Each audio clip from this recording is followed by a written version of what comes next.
All right, guys, today is the end of day 9 of the 20-day Wrench Fest, and we are making progress still. We hit a roadblock today, but we overcame it. So that is, it actually felt really good to finally get that behind us, and I'll explain that here in a second. So what I did get done today, and you'll see in the time lapse, is I welded the little fuel tank up. Leave in your comments below, how many gallons do you think this little thing is? And do you think we're crazy for making it so small? But anyway, there's the fuel tank.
That was step 1 today of my welding. Step 2 is I had to drill and put some AN fittings on the valve covers for the breather tank, and got that in the mail today as well.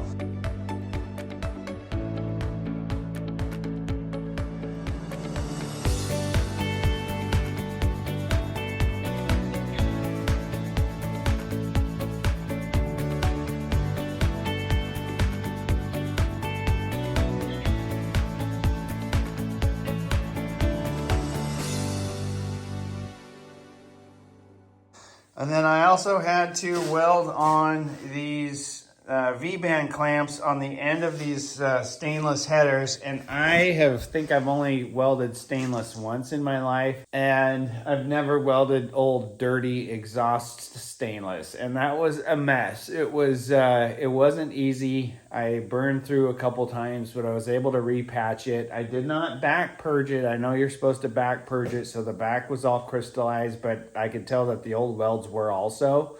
So I'm not too worried about it. I know that it's all sealed up, or at least I think it is. It's not pretty, but it got the job done. So the headers are done.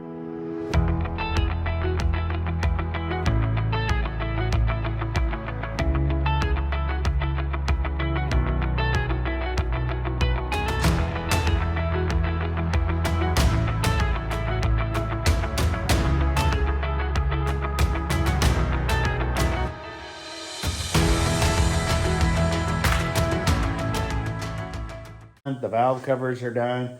I also added some bracing to I put the feet on the back edge of the motor bracket. Everything on here, before I did that, I put the old angle finder on the crank as well as the shaft. They are perfectly parallel to each other.